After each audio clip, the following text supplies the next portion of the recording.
Hello, LBS 400 students. Welcome to your Early Literacy Concepts Review videos. This is one of many, and this is video B. We will be reviewing important concepts from our course and our textbook. And this video B is on background knowledge and vocabulary. I'm going to share my screen with you. There we go. And as I mentioned in the previous video, you should be following along in the PDF that you have on this presentation, because that will allow you to click on any links or videos that you might want to have access to. So we're looking at background knowledge and vocabulary as outlined by Cunningham and Allington, our text authors. And when we think about this, we have to consider a few very important things. First, we want to be cautious of deficit thinking. It's a real issue in our schools today. I see it and hear it all the time with teachers, and it happens unknowingly. And when we think about background knowledge, and vocabulary actually, there's a really high chance that we can fall prey to that. So we want to be cautious of that as we're thinking about these topics. So first, on a very basic level, we know how children gain vocabulary and how they learn how to speak is in a simple process. It starts with sounds. They start imitating sounds that they hear their parents making. Then they start copying words that they hear their parents making. As they start to learn that those words have meanings, they repeat them.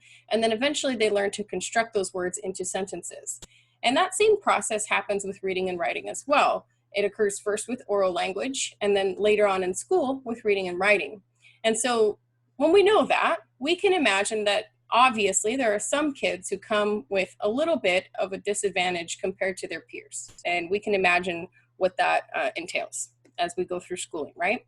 So this is listed here, and I mentioned before to be cautious of these ideas, because even if we read something that is fact, we have to be careful it doesn't lead us into deficit thinking. So first off, we know that there's been a lot of studies, but this is one of the bigger ones here listed, that children reared in poverty have heard way fewer words than their peers who have come from wealthier families. And so this one study listed here found that 30 million fewer words were evident in students who are coming from poverty backgrounds. Now, we know that that would lead to a serious disadvantage when you enter kindergarten. If you think about all the tasks that have to happen in kindergarten and first grade and second grade as you're learning to read and learning to write, that if you already knew many more words than other students, you would be at an advantage. And so we know that our students who are coming from those low-income backgrounds are going to struggle a little bit more in that task, right? So when we think about that, we have to be cautious. And I have a little caution sign there to remind you and draw your attention to it. We have often what is called the drill and kill curriculum, and it happens at all grade levels. When I was a middle school teacher, I had quite a bit of it that I had to deal with. And it's called drill and kill.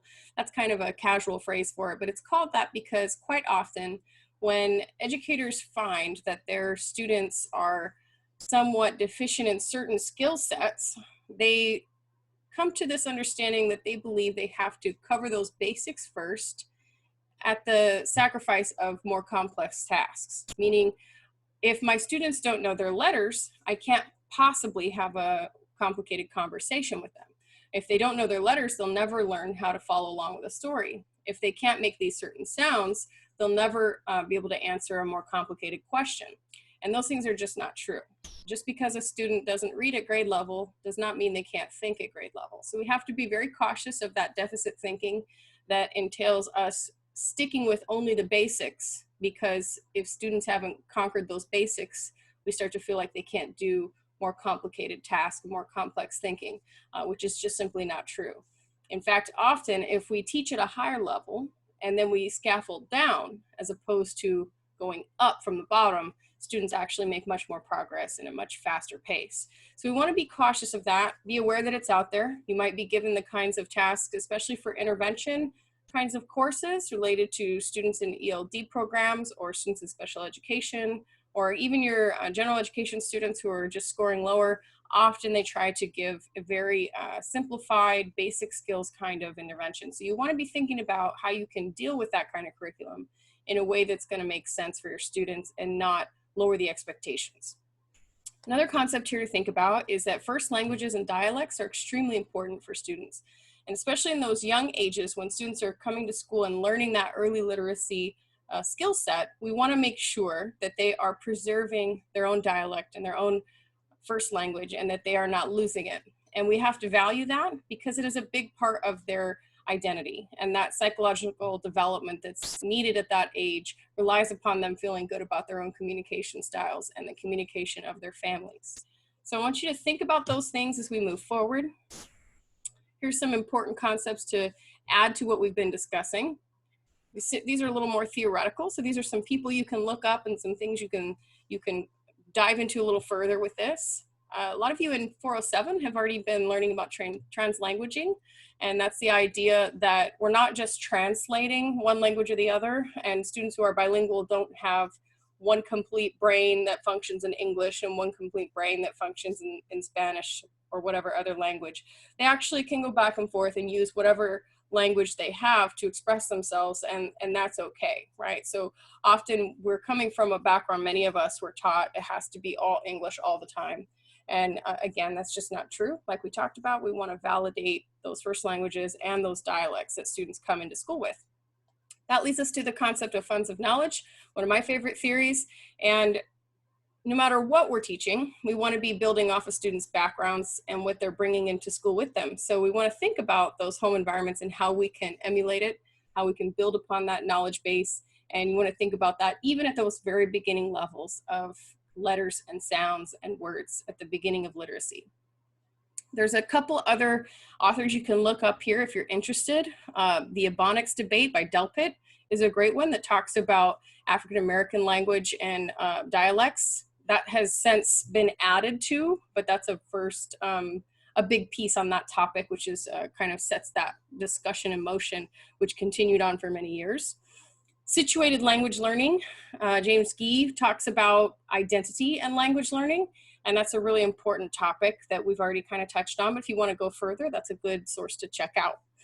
Everyone should be familiar by now with the California ELA framework, and here's a quote from it. The greater the variation of the student population, the richer the learning opportunities for all and the more assets upon which teachers may draw.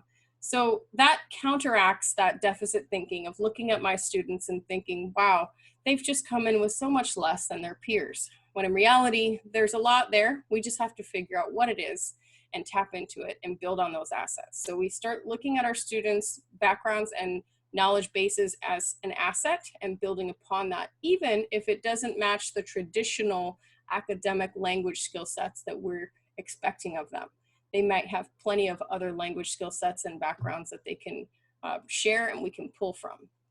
So down below, there's a list of populations in our public schools. There are many more groups, but this is the set that the framework has put into this section on accessibility, I believe, or maybe it's diversity, I can't remember. There's a couple different sections that talk about all these different populations in our public schools.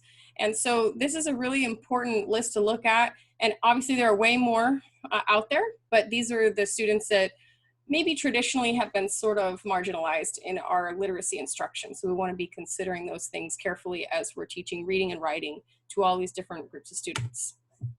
All right, your next step is going to be to go into Blackboard, click in the assignments folder, open up the early literacy folder, and then click on the early literacy concepts B forum, and you're going to create a thread.